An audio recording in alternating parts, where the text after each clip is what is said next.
Oakland, California, 1951. A 6-year-old boy disappeared from a park where he had been playing minutes earlier, leaving behind no body to mourn, no evidence to follow, and no certainty to hold on to. Searches turned up, nothing, explanations arrived too fast, and life was forced to continue without answers. Where did you first hear this story, and what do you think really happened to him? In the summer of 1950, a young woman arrived in California by train. 6 children gathered around her, and the weight of starting over heavy on her back. Her name was Antonia Albino. She had left Puerto Rico behind not because it offered nothing of value, but because it offered no future she could build on. What she carried with her was not money or status, but resolve, the conviction that relentless work might give her children a life broader than the one she had known. She settled in West Oakland, a neighborhood shaped by wartime growth and already showing signs of strain. Freight trains rattled through residential streets, oil and smoke hung in the air, and dock workers' voices spilled from bars after dark. To outsiders, Oakland looked like opportunity and industry. To those living in its working-class blocks, it was a place where endurance mattered more than comfort. Antonia found shelter in a small house on Brush Street. It was crowded, loud, and never quite warm when winter came, but it was a roof. She stretched every dollar, balancing food and clothing with precision born of necessity. Days were spent picking fruit, her hands roughened and scarred by labor. Nights were spent sewing gloves under a dim lamp, her eyes aching with fatigue. Her body absorbed the toll of constant work, but her resolve held. She had no choice but to endure. She was both parents to her children, the only constant in a life defined by uncertainty. Her youngest child, Luis, born around 1945, was 6 years old then, still untouched by caution. Neighbors remembered him as small and open-faced, curious and trusting in a way that made danger invisible. Even in a hard neighborhood, he moved through the world with a sense of safety that had not yet been taken from him. Closest to him was his older brother, Roger. At 10, Roger already carried responsibility. Where Luis moved freely, Roger watched carefully. He translated for their mother, kept order among the younger children, and instinctively stepped into the role of guardian. Luis followed him everywhere, certain that as long as Roger was nearby, nothing bad could happen. The Albino home was rarely quiet. 6 children shared a tight space where arguments and laughter blended together. Dishes clattered, footsteps crossed, voices overlapped.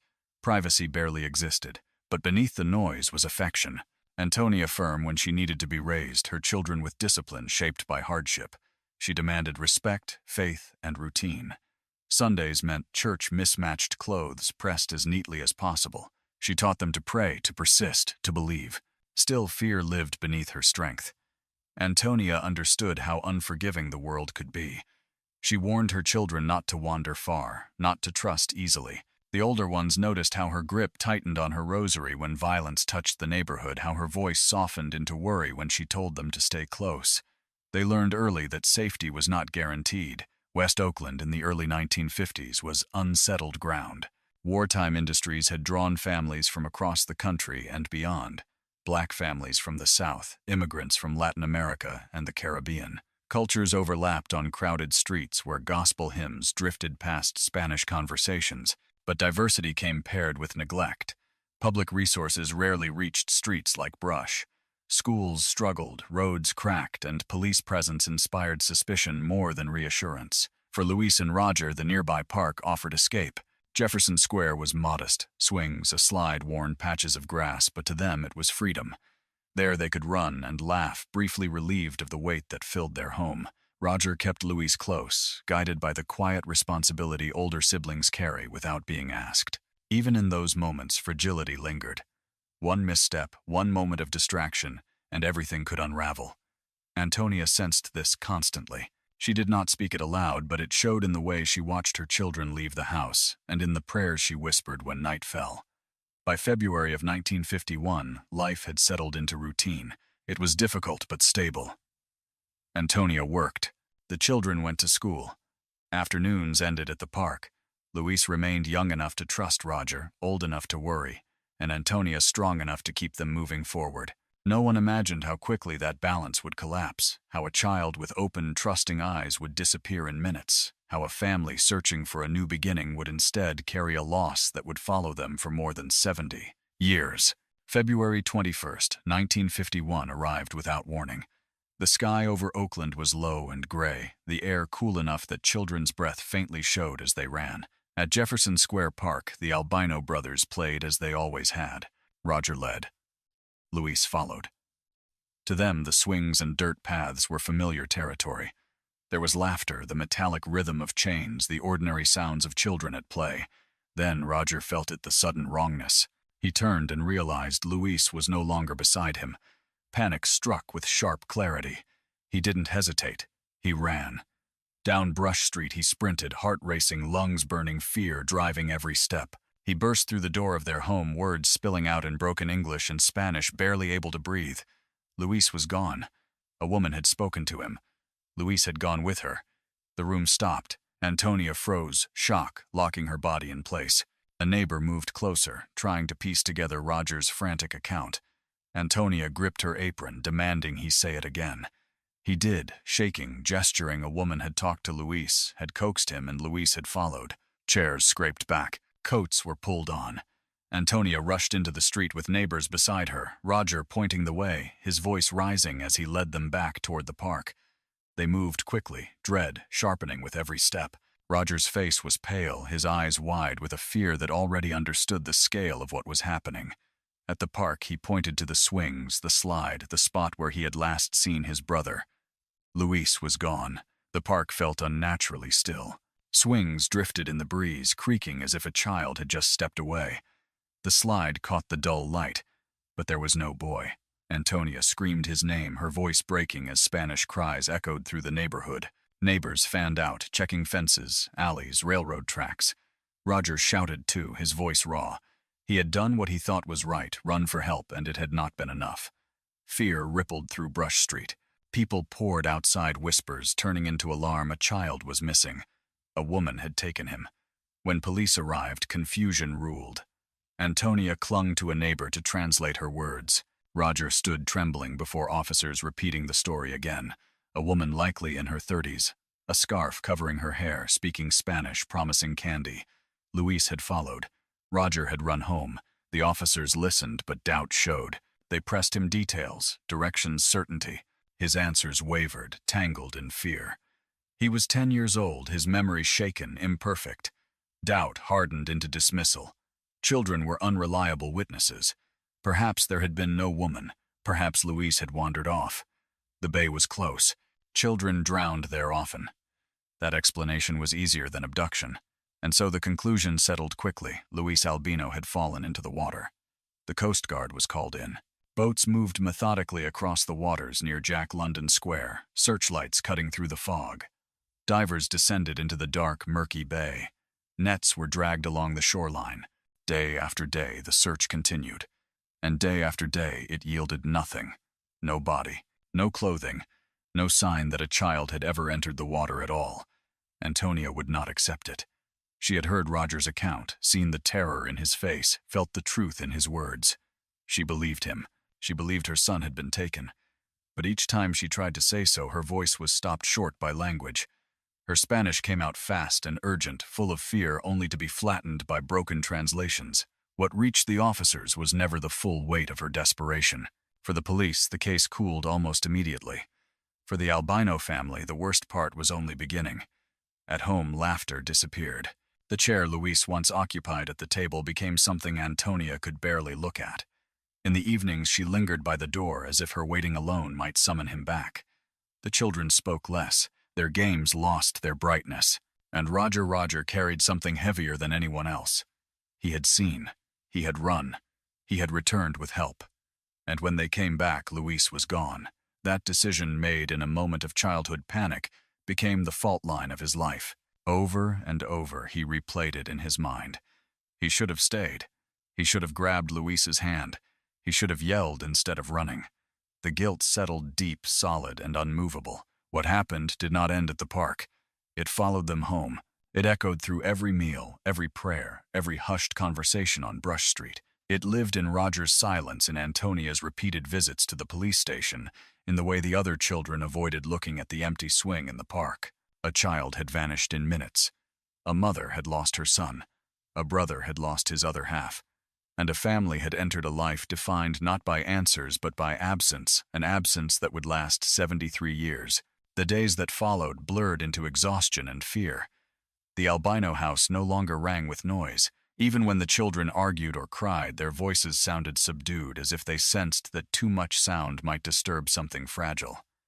Silence had moved in with them. Antonia could not stop. Every morning, before the fog lifted from the bay, she rose with one purpose: finding Luis. Her body was worn down by long hours in the fields, and nights spent over sewing work, but exhaustion was irrelevant. She went to the police station again and again, often with Roger or another child beside her, sometimes with a neighbor translating. Her message never changed: her son had been taken. He had not drowned. Please keep looking. The response rarely changed either. Officers told her the water had been searched thoroughly. They repeated that accidents happen. Without new evidence, there was nothing more to be done. Each visit ended the same way, with Antonia leaving slightly more bent than before, hope reduced to a fragile thread she refused to release. At first, she came daily, then weekly, then monthly. Years passed, and the visits became annual, but they never stopped. To the staff at the station, she became a familiar figure, the immigrant woman with tired eyes and a fading photograph of a 6-year-old boy. They felt sympathy, but not urgency. For them, the case was long closed. For her, it was an open wound. Roger's burden only deepened. He had been the witness, the messenger, the child who had returned too late.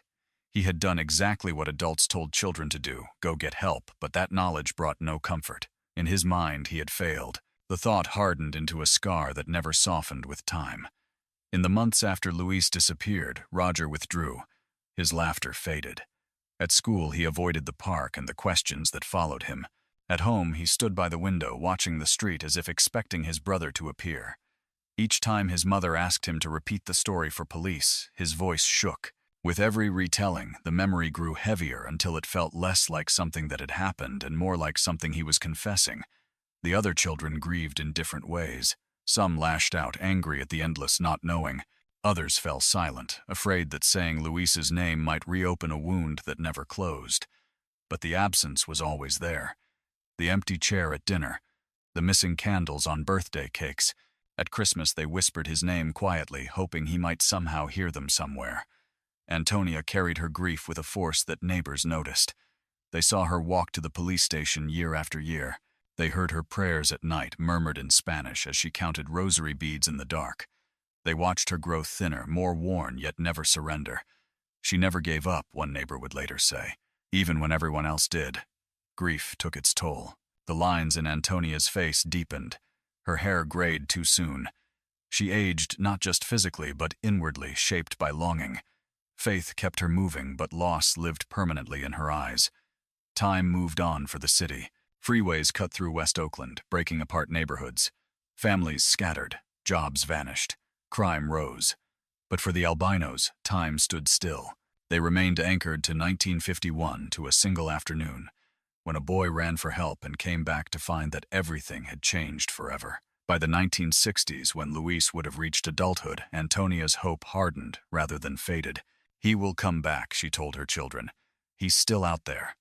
In her mind, she pictured him grown, perhaps in uniform, serving his country or learning a trade, building a life of his own. She imagined him remembering her, one day searching for her.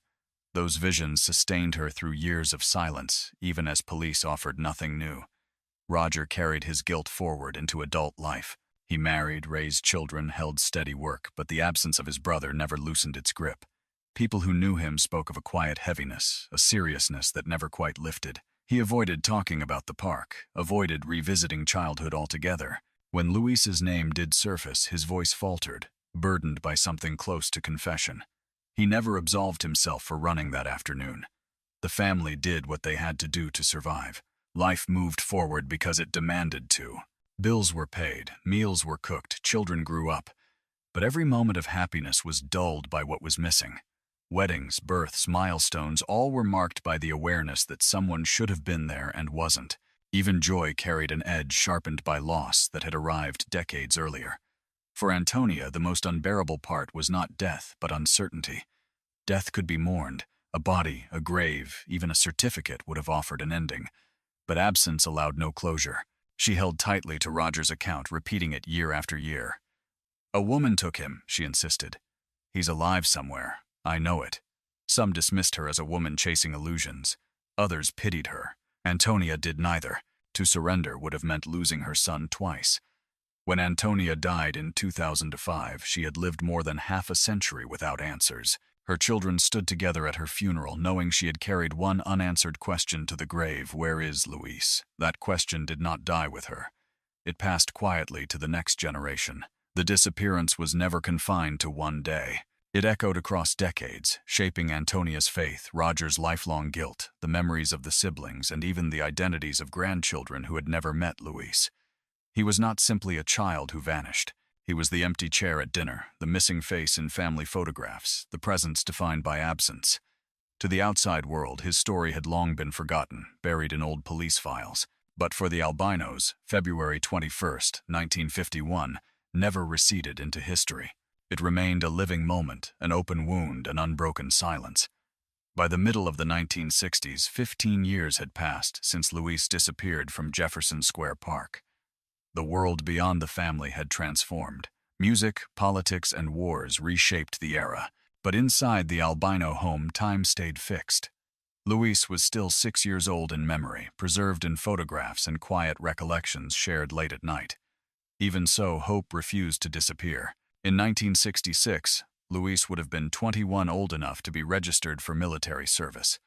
The idea sparked cautious optimism. If he was alive, if he had grown up under another name, surely some official record would exist. Draft notices, enlistment files, medical exams, there had to be something. The family searched. Letters were written. Offices were visited. Questions were asked. Roger, now grown, poured himself into the effort, still carrying the weight of what he had seen as a child. But the results were empty. Luis's name appeared nowhere. The absence in government records mirrored the emptiness that followed them through life. The disappointment cut deeply. For Antonia, the military search had been a fragile lifeline, proof that her son might still be alive. When it failed, it left her more isolated, yet no less determined. She refused to stop even as the world around her lost interest in a mystery long deemed unsolvable. Eventually, her thoughts turned back to Puerto Rico. Perhaps Luis had been taken there. Perhaps he had been brought back to the island under some story or arrangement. More than once, Antonia and her older children returned, carrying the same faded photograph. They showed it to strangers in towns and villages, asking if anyone had seen the boy, if anyone remembered a child arriving years earlier. The answers never changed. No one recognized him. Heads were shaken with sympathy or impatience. The boy in the photograph felt unreal, like a figure out of rumor. Each trip ended the same way, with disappointment and a heavier return to Oakland. Time continued its work. Antonia grew older. Her hair whitened, her movements slowed, but her resolve did not. She visited the Missing Persons Bureau less frequently now, sometimes only once a year, still holding the same worn photograph. The officers offered kind expressions, but nothing more. The file remained untouched, aging quietly in a cabinet. Roger lived with the burden in silence. Middle age arrived, but the memory of that afternoon never loosened its grip. He built a life, yet guilt followed him everywhere. Each renewed search reopened the wound. He was still the brother who had seen, who had run, who had come back too late. The other siblings carried the loss in their own ways. Some avoided Luis's name, afraid of reopening pain. Others insisted on speaking it, keeping him alive in stories and gatherings. But in every version he remained present, the missing piece at every celebration, the shadow in every family photograph. As decades passed, Oakland itself transformed. Highways cut through neighborhoods, families were displaced, industries collapsed, crime rose. But those changes were distant to the Albinos. Their grief did not belong to an era or a policy. It was anchored to a single loss, a boy who had been there one day and gone the next. By the 1980s and 1990s, hope had become fragile. DNA science was emerging, but it remained out of reach for most families. For the Albinos, there was nothing left but faith. Antonia held on to it fiercely. Night after night she prayed, whispering Luis's name as if it could cross decades and distance. She told her children again and again that he was alive somewhere. But time, indifferent and relentless, continued to pass. In 2005, Antonia passed away. She had spent more than 50 years living without answers, her prayers never fulfilled, her hope intact but unresolved. When her children laid her to rest, they knew she had carried the same unanswered question with her to the end of her life. Where was Luis? Losing their mother deepened the family's grief. For the siblings, it felt like the final fracture. The one person who had held on to belief longer than anyone else was gone, and the uncertainty remained. For Roger, already shaped by decades of guilt, the loss of both his brother and his mother settled heavily, an almost unbearable weight. By then, Luis had been gone for more than half a century. To the city, to authorities, to the media, his story belonged to the distant past, long forgotten. But within the Albino family, it remained immediate. The absence shaped every generation that followed. Children grew up hearing about the uncle who never came home, about the grandmother who never stopped looking. They inherited not only the story, but the quiet sense that something in their family history was unfinished. On paper, the case was inactive, filed away in the Oakland Police Department. Inside the Albino household, it never rested. It lingered quietly alive, even as the world moved on. Then, in the 21st century, something changed. A tool emerged that neither Antonia nor Roger could ever have imagined, one that would finally cut through decades of silence. For nearly 75 years, the disappearance of Luis Armando Albino existed as both an open wound and a void. Antonia had died without knowing what became of her son. Roger carried the memory of that day like a permanent weight. Luis's sisters repeated the story so often it became part of family identity, detailed yet incomplete. To outsiders, Luis was a forgotten name in an old file. To his family, he was a presence defined by absence. By the early 2000s, the case was considered fully dormant. There were no new witnesses, no remaining leads, no material evidence to examine. What remained was Roger's childhood account, a woman, a conversation, a promise, and a boy who followed. Over time, that story had been dismissed by many, reduced to something people no longer expected to resolve. And then, unexpectedly, everything shifted. In 2021, of Luis's nieces, Alida Aliquin took a consumer DNA test. She wasn't searching for answers about the past. Like millions of others, she was simply curious about ancestry. These services had become common, offering insight into heritage and connections to distant relatives through a mailed-in sample. Alida hoped to learn more about her family's Puerto Rican background, but when her results arrived, one match stood out, a man she had never heard of identified as a close relative. The estimated connection suggested an uncle. She stopped, scrolling. Her family had no missing uncles except one, the name spoken quietly at gatherings, the photograph tucked away in drawers. Luis. Her heart raced as she stared at the screen. The percentage, the name, the profile image, it felt impossible, and yet unmistakable. After nearly 70 years, could a database algorithm have uncovered what no one else could? She reached out carefully, composing messages that explained who she was and why the connection mattered. She sent them and waited. Days passed, then weeks. There was no reply. Maybe the messages were missed. Maybe they were ignored. Maybe the truth was something the man wasn't ready to face. Each silence weakened the fragile thread of hope. For a while, Alida stepped back. Life moved forward, work, family responsibilities. But the idea never left her. It surfaced whenever she looked at her children, whenever she thought of her grandmother. What if Luis was still alive? What if he always had been? By early 2024, the weight of that question grew heavier. Alida thought of Antonia, who had returned to the police station year after year. She thought of Roger, who had carried responsibility for decades. And she thought of her own children growing up in a world where technology could succeed where the past had failed. She realized she couldn't let the question rest. A documentary she watched by chance reignited her resolve. It told the story of another family who had found answers through DNA. Watching it, Alida understood something. Clearly, the connection already existed. What came next depended on her. She began searching again, this time more deliberately. Online photographs of the man stopped her cold. The resemblance was striking, the same facial structure, the same eyes that mirrored her uncle's and her grandmother. One image in particular left her certain. That's him, she thought. It has to be. She went further, visiting the Oakland Public Library and scrolling through old microfilm. There she found a newspaper clipping from 1951, two boys standing side by side, Luis and Roger, beneath a headline about a missing child. She compared it to the modern photo. The resemblance was undeniable. With DNA results, photographs, and documentation in hand, Alida walked into the Oakland Police Department. Decades earlier, her grandmother had stood in those same halls, speaking in Spanish, often unheard. Now, more than 70 years later, her granddaughter returned with evidence that could not be ignored. This time, attention followed. The file was retrieved. State and federal agencies became involved. A story that had been silent for generations reopened.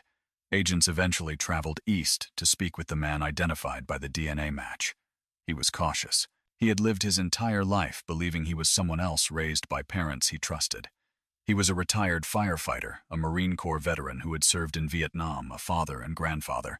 The idea that he might be connected to a long-forgotten case from 1951 seemed unreal. But when the evidence was presented, photographs, records, genetic data, he agreed to provide a sample. The results left no doubt. He was Luis Armando Albino. For the Albino family, the confirmation was overwhelming. After 73 years, the impossible was true. Luis was alive.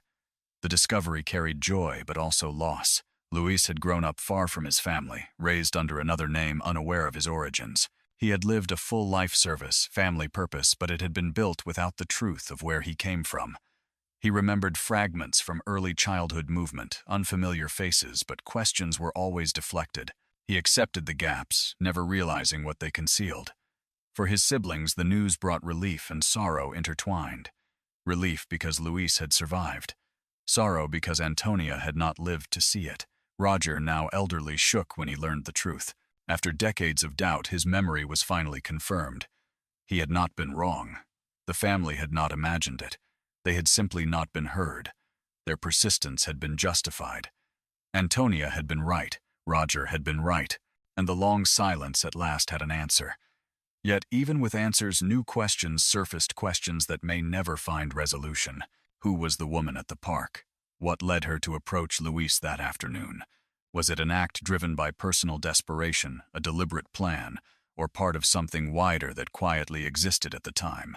And the couple who raised Luis, did they know the truth, or were they themselves misled by a story they chose not to question? Those answers were buried in time.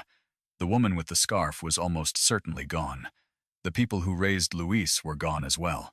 Records were thin memories, unreliable, and witnesses long absent.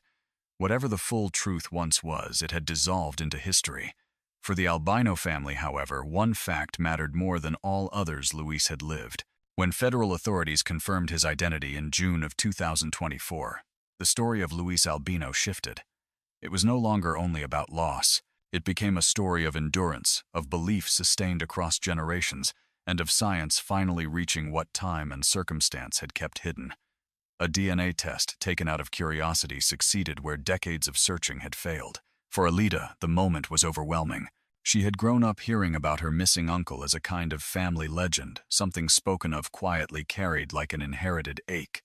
Now she had helped bring him back into the family's life. When they finally spoke, her words were simple but heavy with decades behind them. She thanked him for allowing them to find him. The discovery did not end the story. It opened its final chapter. Luis would travel back to California to meet the family he had never known, to stand face to face with the brother who had carried guilt for 73 years, and to see familiar features reflected in unfamiliar faces. On a warm morning in June 2024, an elderly man stepped off a plane in California with a small overnight bag. Age had curved his shoulders slightly, but his movements were steady. His eyes scanned the terminal, carefully caught between the feeling of returning somewhere important and stepping into a place that felt entirely new.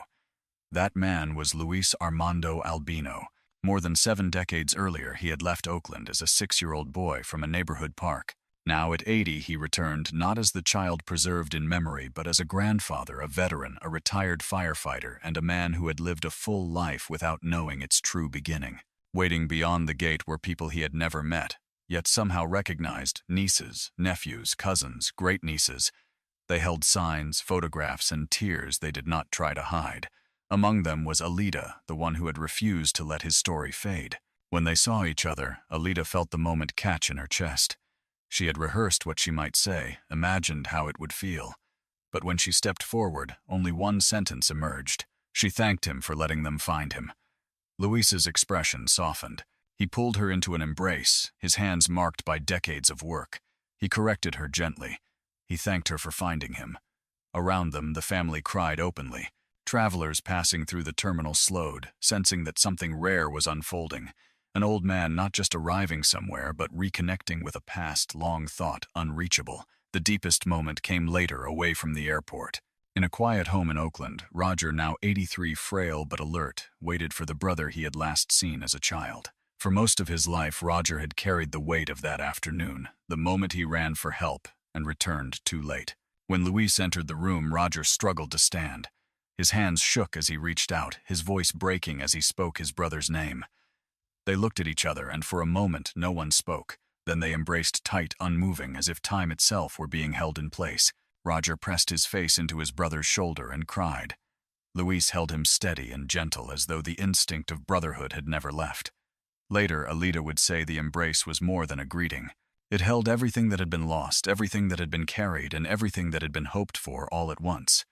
The brothers spent hours together, speaking quietly. They shared memories, some clear, others blurred by time, and talked about lives lived far apart. Roger finally spoke of his guilt, the weight he had carried for more than 70 years. Luis listened and shook his head. He reminded him that he had been only a child, and that he had done what he could. For Roger, those words released something he had never set down.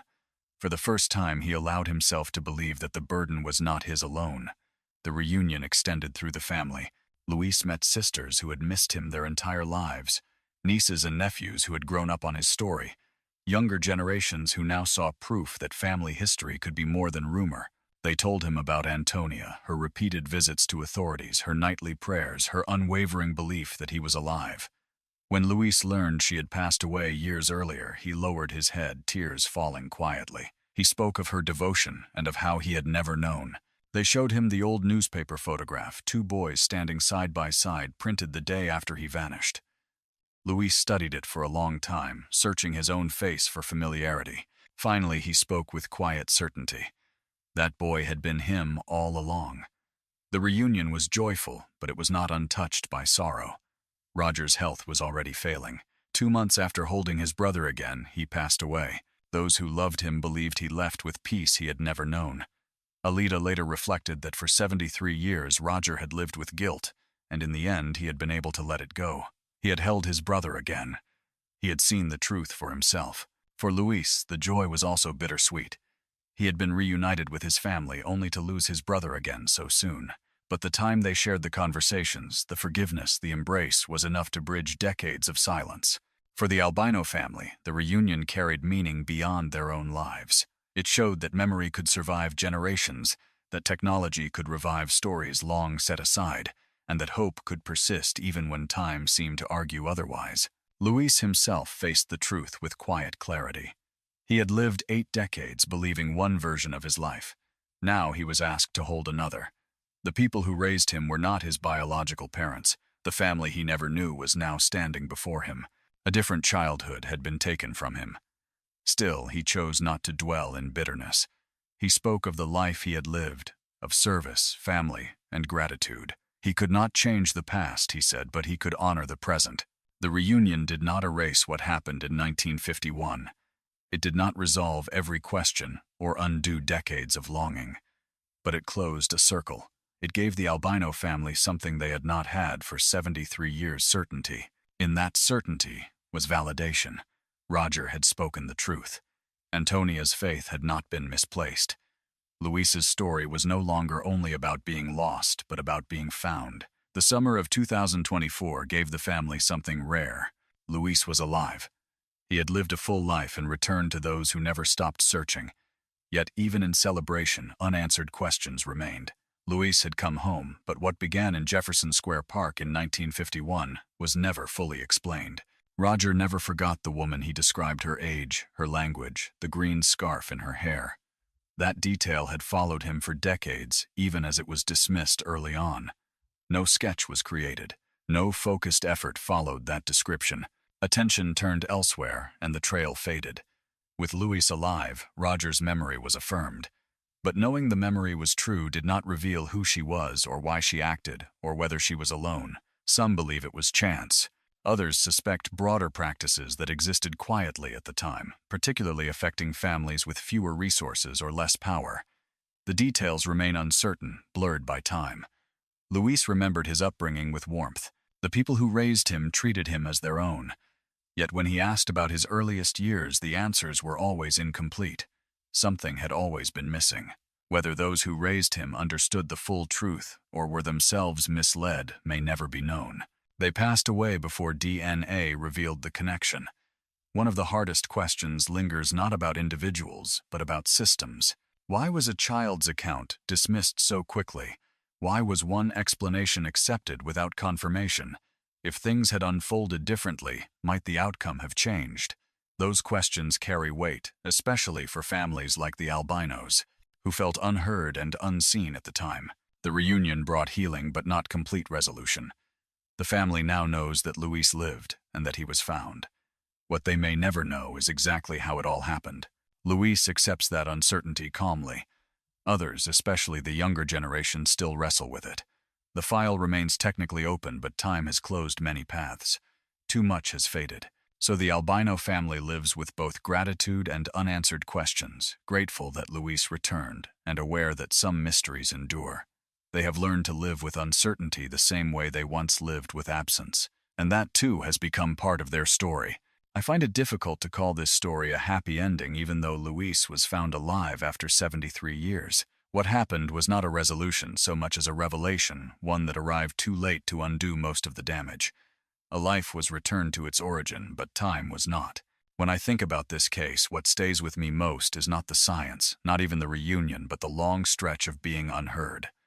Antonia knew something was wrong. Roger told the truth as a child. Yet their voices were dismissed quickly, not because the story was impossible, but because the people telling it were easy to ignore. Language barriers, poverty, and assumptions quietly shaped the outcome. The system chose the explanation that required the least effort and then moved on. I also think about guilt, how unfairly it can settle on the wrong person.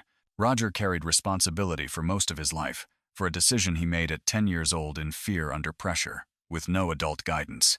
He did what children are told to do, and yet he paid for it for decades. The fact that his vindication came only at the end of his life feels less like justice and more like mercy arriving late. Luis's story forces me to confront an uncomfortable truth: survival does not erase loss. He lived a full life, served his country, raised a family, and still something fundamental was taken from him without his consent. At the same time, his resilience complicates the narrative. He is not defined solely by what happened to him, and that matters.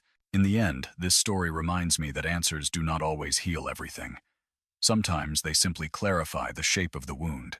And perhaps the most important lesson here is not about technology or mystery, but about listening, because silence is often not the absence of truth, but the result of someone deciding not to hear it. If this story stayed with you, I'd like to hear your thoughts. What part of it affected you most? The decades of silence, the reunion, or the questions that were never answered? Do you think the outcome would have been different if this had happened today? Share your perspective in the comments. And if you're interested in more stories where time, memory, and truth collide in unexpected ways, consider subscribing. These cases don't always end cleanly, but they remind us why listening and remembering still matters.